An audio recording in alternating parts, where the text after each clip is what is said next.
Noong Lunes ng umaga, sa unang pagkakataon, kinumpirma ng Japan ang paglabag ng isang eroplano ng China sa teritorial na himpapawid ng Japan, ayon sa Ministry ng Depensa sa Tokyo. Malakas na nagprotesta ang Japan laban sa insidenteng ito.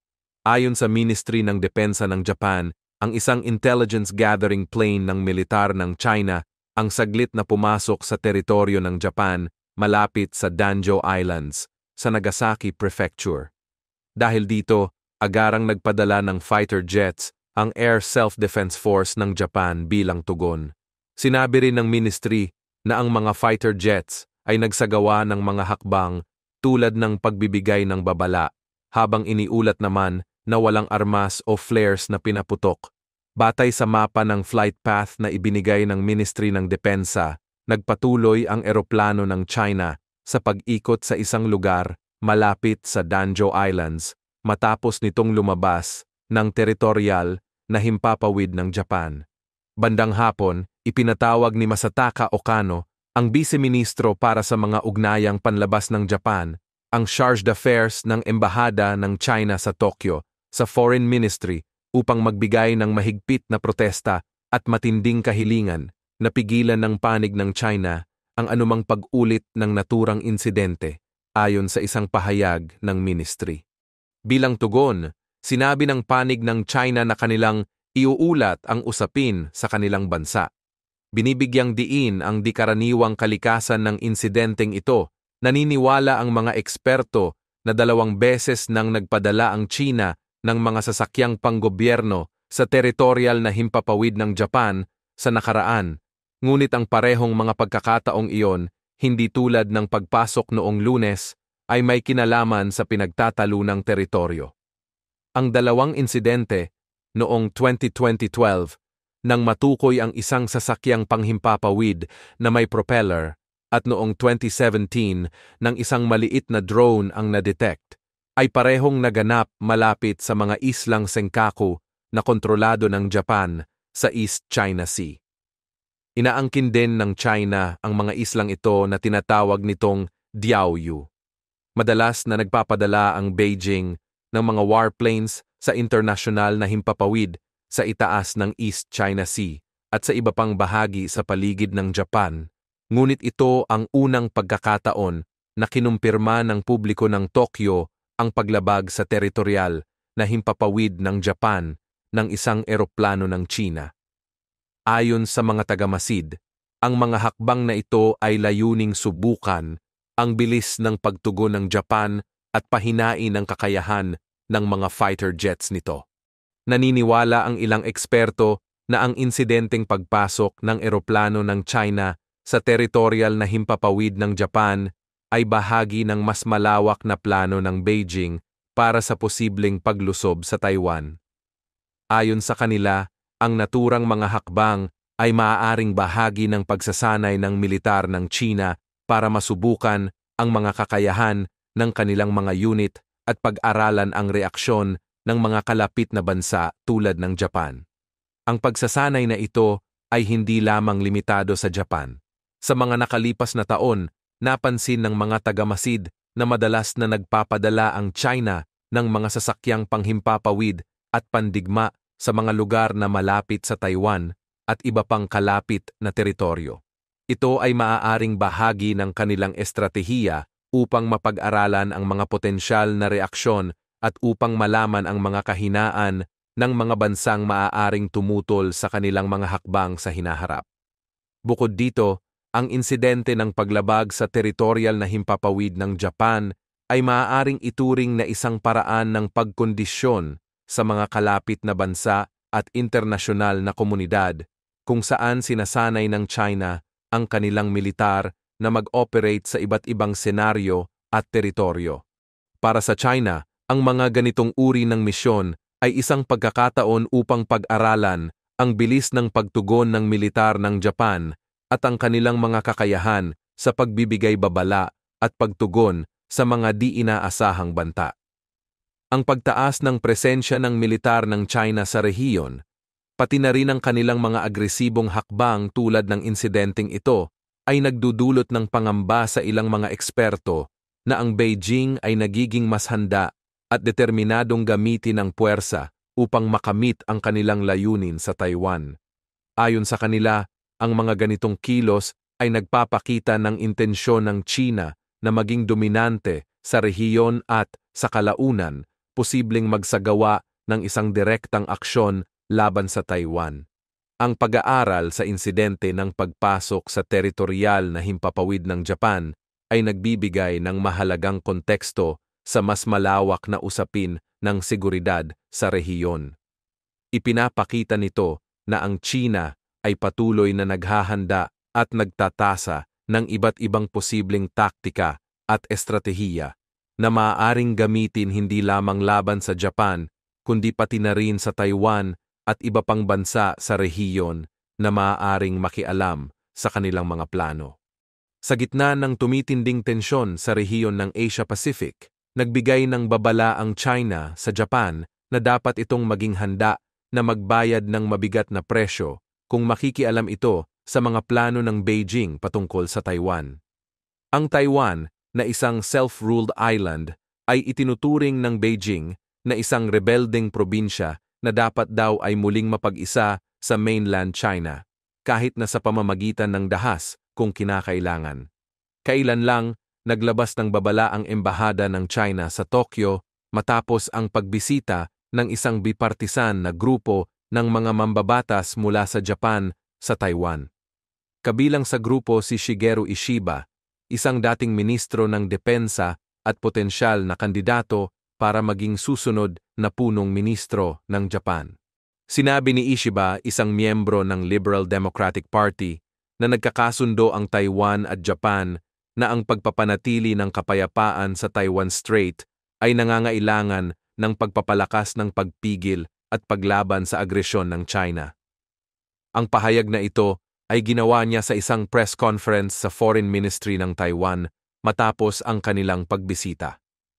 Matapos ang pagpupulong nila ni Taiwan President Lai Ching-te, iniulat ni Ishiba na nagkaroon sila ng masusing talakayan ukol sa pag-iwas sa posibleng tunggalian sa China, na ikinatatakot ng ilan na maaaring magsagawa ng pananakop sa Taiwan katulad ng ginawa ng Russia sa Ukraine. Binanggit din niya na may kasabihan sa Japan na ang Ukraine ngayon ay maaaring maging silangang Asya bukas, na ayon sa kanya ay dapat pigilan ng pandaigdigang komunidad sa pamamagitan ng pagpapakita ng lakas ng pagpigil. Bagaman hindi sinabi ni Ishiba kung paano tutugon ang Japan kung magkakaroon ng digmaan sa Taiwan Strait, binigyang diin niya ang pangangailangang maghanda. Sinabi naman ng presidente ng Taiwan na sa harap ng paglakas ng China at banta sa kapayapaan sa rehiyon ng Indo-Pacific, palalakasin ng Taiwan ang pambansang depensa at katatagan ng ekonomiya, susuportahan ang demokratikong payong kasama ang mga demokratikong kaalyado, ipagtatanggol ang mga halaga ng kalayaan at demokrasya, at pananatiliin ang kapayapaan at katatagan sa rehiyon. Kahit walang partikular na plano na inilantad, nagkasundo ang dalawang panig na pataasin ang dalas ng kanilang mga palitan ukol sa mga isyu ng seguridad. Bagaman, walang formal na relasyong diplomatiko ang Japan at Taiwan upang magkaroon ng formal na relasyon ang Tokyo sa Beijing, patuloy pa rin ang kanilang mga opisyal na interaksyon sa antas ng mga mambabatas. Suportado ng Japan, tulad ng karamihan sa mga kaalyado ng Taipei, ang pagpapanatili ng status quo sa pagitan ng Taiwan at China. Sa harap ng mga banta mula sa China, Russia at North Korea, ang Japan sa ilalim ni Punong Ministro Fumio Kishida ay papalayo sa Pacifist Constitution na ipinataw ng Estados Unidos matapos ang ikalawang digmaang pandaigdig at kinumpirma noong nakaraang taon ang plano na doblehin ang paggastos sa depensa. Ang babala ng China sa Japan nitong Biyernes tungkol sa Taiwan ay hindi ang una. Naglabas na rin ng katulad na babala ang mga embahada nito sa Tokyo at Washington noong Pebrero matapos iulat na sa unang pagkakataon, tinukoy ng militar ng Japan at Estados Unidos ang China bilang kanilang hypothetical na kaaway sa mga joint drill. Sa isang patuloy na pagsusumikap na mapanatili ang kalayaan at demokrasya ng Taiwan, muling ipinahayag ni Pangulong Lai Ching-te ng Taiwan ang pagtutol ng kanyang bansa sa pamumuno ng Partidong Komunista ng China. Nagbigay ng talumpati si Lai sa isla ng Kinmen, isang lugar na matindi ang kahalagahan sa kasaysayan ng hidwaan sa pagitan ng dalawang bansa. Habang nagsasagawa ng kanyang pagbisita, muling naglunsad ng mga maniobra ang militar ng China sa paligid ng Taiwan, isang kilos na binibigyang kahulugan ng pamahalaan ng Taiwan bilang bahagi ng patuloy na pagsisikap ng Beijing na guluhin ang kapayapaan at katatagan sa rehiyon. Para sa Taiwan, ito'y isang malinaw na mensahe ng pagbabanta at pagpupumilit na magbigay daan sa pamumuno ng China. Ipinahayag ni Lai na layunin ng Taiwan na magkaroon ng mapayapang ugnayan sa pagitan ng dalawang pampang ng Taiwan Strait. At binigyang diin niya na ang Taiwan ay isang bansang may malasakit sa kapayapaan at ang mga mamamayan nito ay may mabuting kalooban. Bagamat hindi na nila hinahangad na muling sakupin ang mainland, hindi rin umano sila handang mapasailalim sa pamumuno ng Partido Komunista ng China. Aniya, nais ng Taiwan na ipagpatuloy ang pamumuhay sa ilalim ng demokrasya, kalayaan, karapatang pantao, at alituntunin ng batas, at kinumpirma ito ng mga sigaw ng pagsang-ayon mula sa mga tagapakinig. Pagbalik ni Lai sa Taipei, iniulat ng Ministry ng Depensa ng Taiwan na nakapagtala sila ng 27 na sasakyang panghimpapawid ng militar ng China na gumagalaw sa paligid ng Taiwan Strait noong Biyernes, na nagsasagawa ng isang Joint Combat Readiness Patrol kasama ang mga barko ng pandigma ng China. Agad namang nagpadala ng sariling puwersa ang Taiwan upang magbantay ayon sa karaniwan nilang pahayag kapag nagsasagawa ng ganitong aktibidad ang China. Halos araw-araw na nag-uulat ang Ministry ng Depensa ng Taiwan ng mga misyon ng hukbong panghimpapawid at pangdagat ng China na gumagalaw sa paligid ng Taiwan. Noong Lunes ng gabi, inilunsad ng Russia ang isang malawakang pag-atake gamit ang mga missile at drone na nakatuon sa infrastruktura ng enerhiya sa buong Ukraine, na itinuturing na pinakamalaking pag-atake sa himpapawid mula nang magsimula ang digmaan ayon sa mga opisyal ng Ukraine. Sa kanyang pang-araw-araw na talumpati, nangako si Pangulong Volodymyr Zelensky ng Ukraine na gaganti laban sa Russia dahil sa nasabing pag-atake. Hinimok niya ang mga kaalyado na tanggalin ang mga restriksyon sa paggamit ng mga armas ng kanluran para sa malalayong pagsalakay sa loob ng teritoryo ng Russia. Ayon kay Zelensky, mahalaga ang paggamit ng mga malalayong pagsalakay upang wasakin ang mga puwersa ng Russia sa mismong mga lugar kung saan nagmumula ang kanilang mga atake laban sa Ukraine. Aniya pa, ito ang pinakamabisang taktika ng kontraterorismo. Ang naturang pag-atake na ikinamatay ng hindi bababa sa 7 tao at nagdulot ng pagkawala ng kuryente sa ilang mga lungsod ay itinuturing na pinakamalaking pag-atake sa himpapawid na ginawa ng Russia sa mahigit 2 taon at kalahating panahon ng labanan, ayon kay Mykola Oleshchuk, commander ng Ukrainian Air Force. Ayon kay Zelensky, gumamit ang Russia ng mahigit sa 100 na missiles ng iba't ibang uri at halos 100 na Shahed drones sa pag-atake. Nakapagpabagsak ang Ukraine ng 102 na missiles at 99 na drones ng Russia. Ayon sa puwersang panghimpapawid ng Ukraine, na-detect nila ang 12 ng mga missile at drones na nakatutok sa halos lahat ng rehiyon ng bansa, mula sa mga rehiyon sa silangan na nasa frontline tulad ng Kharkiv at Dnipro, hanggang sa timog na lungsod ng daungan na Odessa, gayon din sa kabisera, Kyiv. Ilang linggo nang naghahanda ang Ukraine para sa isang malaking pag-atake ng Russia, bilang tugon sa hindi inaasahang pagsalakay ng Ukraine sa rehiyon ng Kursk sa border, ang unang dayuhang pananakop sa Russia mula noong ikalawang digmaang pandaigdig. Bago ang araw ng kalayaan ng Ukraine nitong Sabado, nagbabala ang embahada ng US sa Kyiv nang tumaas na panganib ng mga pag-atake ng Russian drone at missile.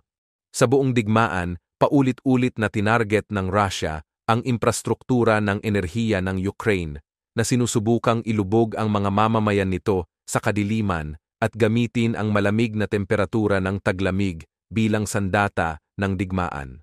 Matapos ang pag-atake noong Lunes, sinabi ni Herman Halushchenko, Ministro ng Enerhiya ng Ukraine, na ang sektor ng enerhiya ay nasa mga crosshairs at ang lawak ng pinsala ay iniimbestigahan pa.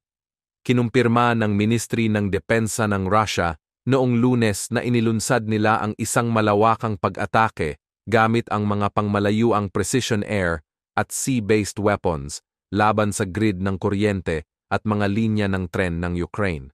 Ayon sa kanila, ang pag-atake ay nagdulot ng pagkaantala sa transportasyon ng mga armas at bala papunta sa mga frontline. Sinabi rin ng ministeryo na lahat ng itinakdang target ay tinamaan. Sa Kyiv, sinabi ng pinuno ng administrasyong militar ng lungsod na gumagana ang depensa sa himpapawid sa rehiyon at paligid ng kabisera at pinayuhan ang mga tao na manatili sa mga silungan. Sa Kharkiv, sinabi ng pinuno ng militar ng rehiyon na nagtatrabaho ang mga serbisyong pang-emergency sa hindi tinukoy na bilang ng mga lugar na tinarget sa mga pag-atake.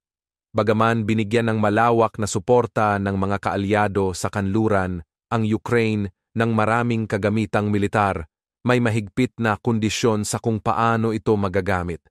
Sa pangambang mag-escalate ang Russia, ipinagbawal ng mga bansang kanluranin ang Ukraine na gamitin ang mga armas na ibinigay sa kanila upang tumama sa mga lugar ng missile at drone launch na malalim sa loob ng teritoryo ng Russia. Nangangahulugang kailangang umasa ang Ukraine higit sa lahat sa kanilang air defenses upang pigilan ang mga pag-atake ng Moscow. Matapos ang mga pag-atake noong Lunes, muling hiniling ng mga opisyal ng Ukraine sa kanilang mga kaalyado na payagan silang maglunsad ng mga atake na mas malalim sa loob ng Russia. Ayon kay Zelensky, nauunawaan ng bawat lider at kasosyo ng Ukraine ang mga kinakailangang hakbang upang tapusin ang digmaan ng makatarungan. Dagdag pa niya, hindi dapat pigilan ng Ukraine sa paggamit ng kanilang kakayahang magsagawa ng malalayong pag-atake, lalo na kung walang ganoong limitasyon ang mga terorista.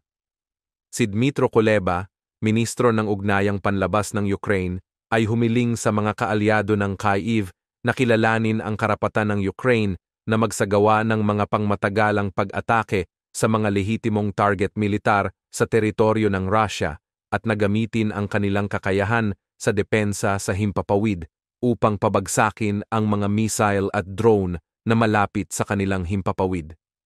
Sa kanlurang bahagi ng Ukraine, sinabi ng militar ng Poland na naghahanap ito ng isang bagay na pinaniniwalaang isang drone na malamang na pumasok sa teritoryo nito sa panahon ng magdamagang pag-atake ng Russia, ayon sa media ng Estado ng Poland. Ang puwersa ng sandatahan ng Poland ay handang pabagsakin ang bagay na ito, na hindi isang rocket na tumawid sa border noong Lunes ng umaga, ngunit hindi pinahintulutan ng kondisyon ng panahon ang visual identification, ayon kay Jacek Goryszewski, tagapagsalita ng Operational Command ng hukbo ng Poland. Idinagdag niya na walang naitalang pagsabog.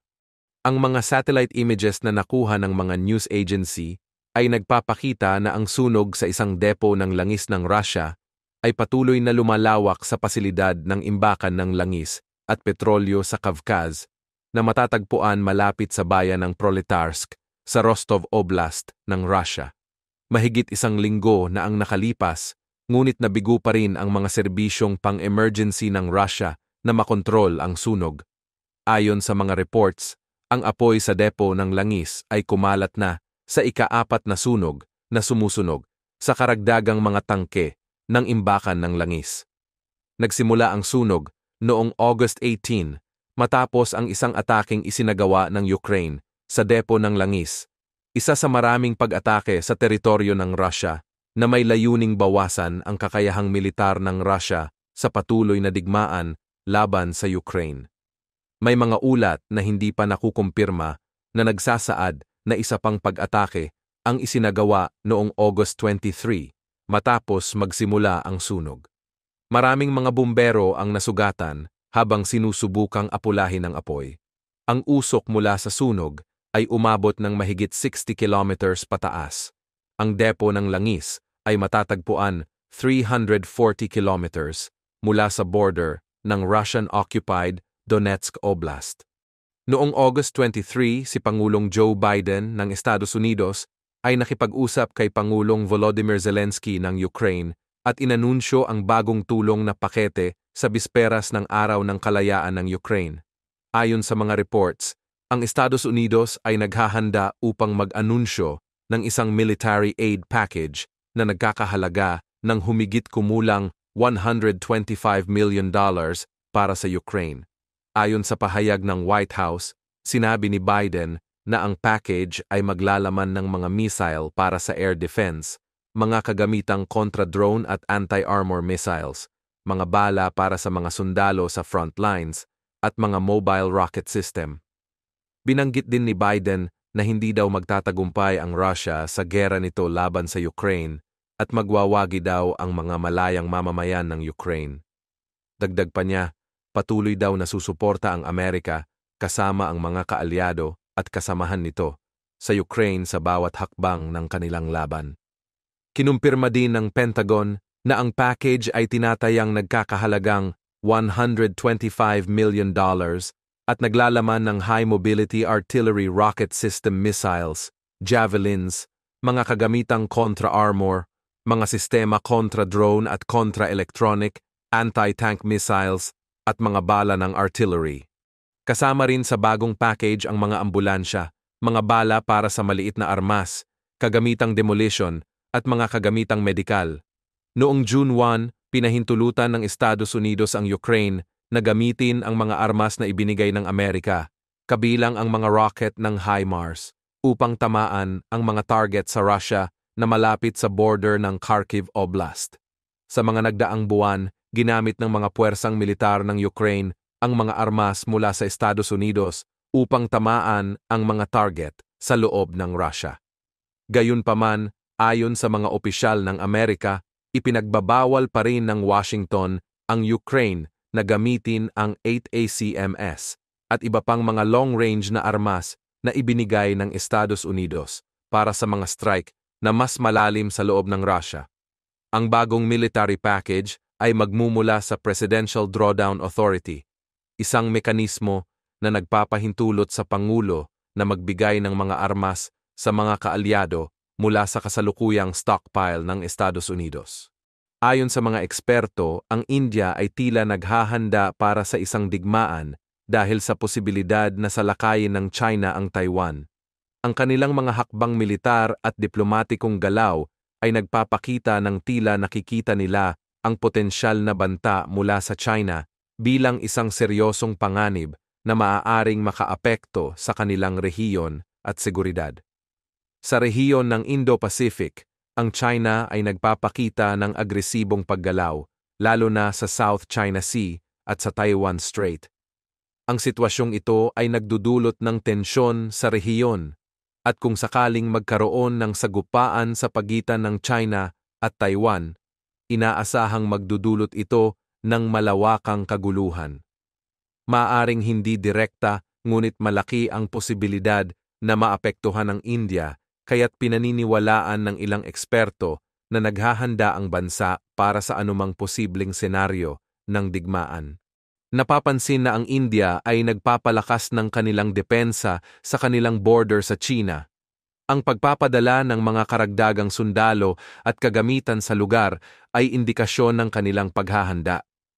Bukod dito, pinapalakas din ng India ang kanilang ugnayan sa iba't ibang mga bansa tulad ng Estados Unidos at Japan na maaaring maging mahalagang kaalyado sa oras ng krisis. Ang paglagda sa mga kasunduang militar at pagpapalakas ng kooperasyon sa larangan ng depensa ay ilan lamang sa mga hakbang na ipinapakita ng India bilang preparasyon. Ang patuloy na pagigting ng tensyon sa Taiwan Strait at ang hindi malinaw na intensyon ng China ay nagbibigay daan sa mga eksperto upang magpahayag na ang India ay naghahanda para sa isang posibleng digmaan. Ang mga galaw ng India sa kanilang border at ang kanilang mga hakbang upang palakasin ang kanilang ugnayang panlabas ay naglalarawan ng isang bansa na seryosong pinag-aaralan ang bawat galaw ng China at ang mga posibleng epekto nito sa kanilang seguridad at kaligtasan. Ayon sa mga ulat, pinapalakas ng Japan ang kanilang alyansa sa Estados Unidos dahil sa pangamba sa posibleng paglusob ng China sa Taiwan. Batay sa mga ulat, naniniwala ang mga opisyal ng Japan na walang senaryo na hindi maaapektuhan ang kanilang bansa sakaling maganap ang isang paglusob ng China. Ang mga hakbang na ito ay nagpapakita ng pangamba ng Japan sa lumalaking tensyon sa rehiyon at ang kanilang layuning mapanatili ang seguridad at katatagan sa gitna ng lumalaking banta. Ayon sa mga eksperto, ang posibleng paglusob ng China sa Taiwan ay hindi lamang isang lokal na issue, kundi isang rehiyonal na usapin na maaaring magkaroon ng malawakang epekto. Isinasaad sa mga ulat na iniisip ng mga leader ng Japan na kung sakaling maganap ang ganitong senaryo, hindi lamang Taiwan ang maaapektuhan, kundi pati na rin ang kanilang sariling pambansang seguridad at interes. Dahil dito, mas pinili ng Japan na patibayin ang kanilang ugnayan sa Estados Unidos, na itinuturing nilang pangunahing kaalyado. Ang alyansa sa pagitan ng Japan at Estados Unidos ay higit pang pinalalakas sa pamamagitan ng iba't ibang hakbang tulad ng mga pinagsamang pagsasanay militar, pagpapalawak ng presensya ng mga sundalong Amerikano sa teritoryo ng Japan, at kooperasyon sa larangan ng depensa at intelihensya. Ang mga hakbang na ito ay nagpapahiwatig ng determinasyon ng Japan na ihanda ang kanilang sarili sa anumang posibleng pagsubok na dulot ng isang agresibong aksyon mula sa China. Bukod pa rito, binibigyang diin ng mga ulat na ang Japan ay may malalim na interes sa pagpapanatili ng kalayaan at demokrasya sa rehiyon. Kung sakaling masakop ng China ang Taiwan, maaaring magdulot ito ng pagkalat ng impluwensya ng China na hindi lamang sa Taiwan kundi pati na rin sa buong rehiyon. Ito ay maaaring magpahina sa posisyon ng Japan sa rehiyonal na politika at ekonomiya, pati na rin sa kanilang mga alyansa at pakikipag-ugnayan sa ibang mga bansa sa Asya. Maraming eksperto ang naniniwala na matapos ang posibleng paglusob ng China sa Taiwan, susunod na target ng China ang Japan. Ang paniniwalang ito ay isa rin sa mga dahilan kung bakit handa ang Japan na suportahan ang Taiwan sa anumang posibleng digmaan laban sa China. Ayon sa mga ulat at pag-aaral ng mga eksperto, naniniwala ang Japan na ang paglusob ng China sa Taiwan ay maaaring simula lamang ng mas malawakang hakbang upang palawakin ang impluwensya nito sa buong rehiyon. Itinuturing ng mga eksperto na kung sakaling makuha ng China ang Taiwan, maaaring tumingin ito sa Japan bilang susunod na hamon, lalo na't ang Japan ay may mga pinagtatalunang teritoryo na nais ng China na angkinin.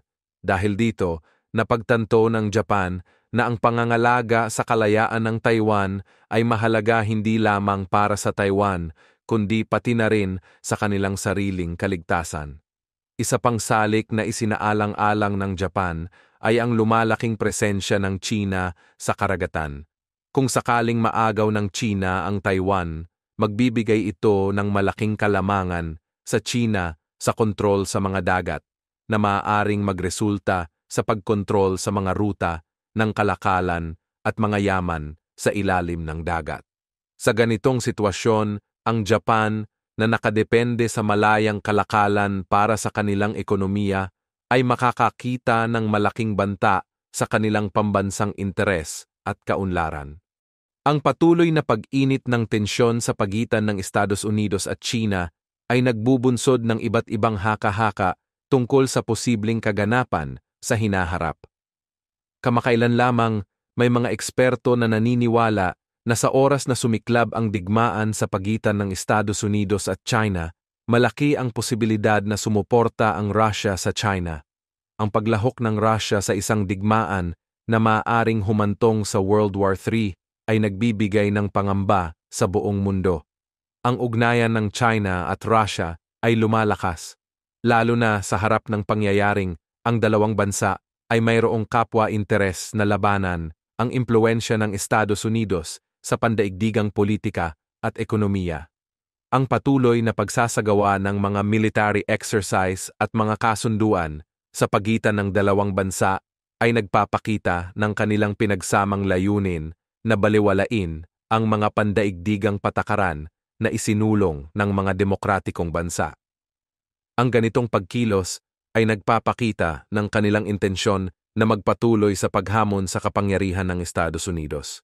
Maraming eksperto ang naniniwala na napakahirap para sa China na talunin ang Estados Unidos sa isang digmaan, at ito ay dahil sa iba't ibang kadahilanan na nagpapakita ng mas mataas na kapangyarihan ng Estados Unidos. Ang Estados Unidos ay kilala bilang may pinakamalakas na puwersang militar sa mundo, hindi lamang dahil sa kanilang malawak na arsenal ng mga sandata, kundi pati na rin sa kanilang advanced na teknolohiya. Ang kanilang mga kagamitan, tulad ng mga eroplano, barko, at submarino, ay mas moderno at mas sopistikado kumpara sa mga kagamitan ng China. Bukod sa teknolohiya, ang karanasan ng Estados Unidos sa aktual na pakikipaglaban ay nagbibigay sa kanila ng malaking kalamangan. Sa nakaraang ilang dekada, ang Estados Unidos ay aktibong lumahok sa iba't ibang operasyon sa iba't ibang bahagi ng mundo. Ang kanilang karanasan sa pakikipagdigma ay nagbigay sa kanila ng mas mataas na antas ng kahandaan at estratehiya na maaaring hindi pantayan ng China. Sa larangan ng ekonomiya, ang Estados Unidos ay mas malakas at mas matatag.